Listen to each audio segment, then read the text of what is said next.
Hello everyone, this is the latest version of LEGO's Anakin's Jedi Starfighter. Now, we've gotten a pretty continuous stream of Jedi fighters over the years of different types with the different color schemes to go with the different Jedi.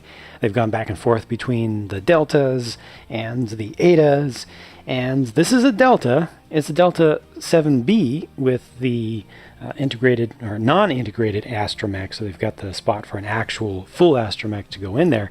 And interestingly, this is only the second one of this specific ship that LEGO has made. Amongst all those different ones they've done over the years, only the second, and it's 10 years after the first.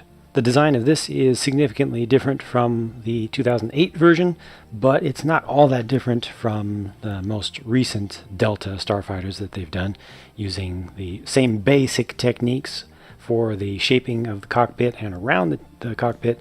But this does take advantage of some relatively new pieces in LEGO's part inventory, such as the 2x2 wedge plate there. They've also got the corner tile, the 1x1 with the full quarter round shape on it. They use stud shooters on the top, which I think is perfectly fine. They integrate in pretty decently well, and it's good to have some, actual action feature there, some actual ability to fire. They don't have the lasers on the underside, though. On the underside, you just see the engines, which are very simple, and there's a single clip there to hold on to Anakin's lightsaber, so that's good. They had the space for it, and they used it. It always sucks when they don't give you a place to put the accessories for your minifigure when they're using a vehicle or aircraft. Overall, I think this is just a fine representation of the thing. The stickers weren't sticking all that well. This is the second one. Actually, look at this. A couple of these are peeling up. I also had this one here peeling up as well. Hopefully that's not going to be a systemic thing. I don't think it's going to be. The gaps are okay. It's not that bad. And from most angles, you don't see too much in that sense. They use just a handful of stickers for the sake of detail, which is good, and I think they give you good shaping. Colors are pretty right on this, and it's not that complex of a set, so there's not all that much to say about it. Canopy opens up, and the interior detail is cool. Could have used a little bit more closure underneath here. You just have that single console in the front. No flight yokes for this one, though, unfortunately. But the back of the seat looks pretty cool, and the astromech has to go in sideways because it's just a 4-wide build at that point, and you just turn the head of it. It's not that big of a deal. And of course, you have the landing skid here that will fold up, just the front one. The rears are just integrated in. I think you can take that all the way like this. It's probably a little bit better like that. I don't know, it's up to you, but yeah, the rear is just, that single pad there. That's pretty much it for the set itself, the build. The last version of this set was done during the days of the Clone Wars TV show, when they had the really super stylized faces with the really wide, large eyes that were kind of awkward in my opinion.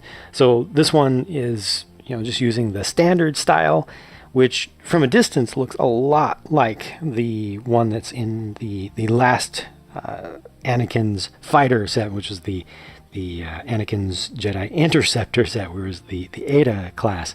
But the details are definitely different on this one, including the face. Interestingly, this one has a more mean, more angry looking face, which is strange because this is supposed to be a younger Anakin. When he was farther away from his transformation to Vader. But it's still fine. I think they could have just reused that existing head, but they brought us a new one, so don't mind that. And it looks good. I think it's appropriate for the figure. And here's yet another R2-D2, as if we didn't have enough of those already. It's definitely the correct decision to include this in the set. It's the only one to put with it, and once again, there goes the wonky head prints, because this is a set that I bought. And some people say that I'm the only one to get this issue with the head prints being misaligned. That's not the case. Sometimes it feels like it, but no, I'm definitely not the only one. You see how that's just so far off. It goes up and then it comes back down. Dang it. A small, reasonably desirable set, pretty well executed overall, with a very reasonable price, at least in the United States.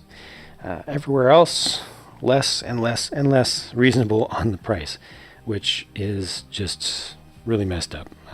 Not happy with that.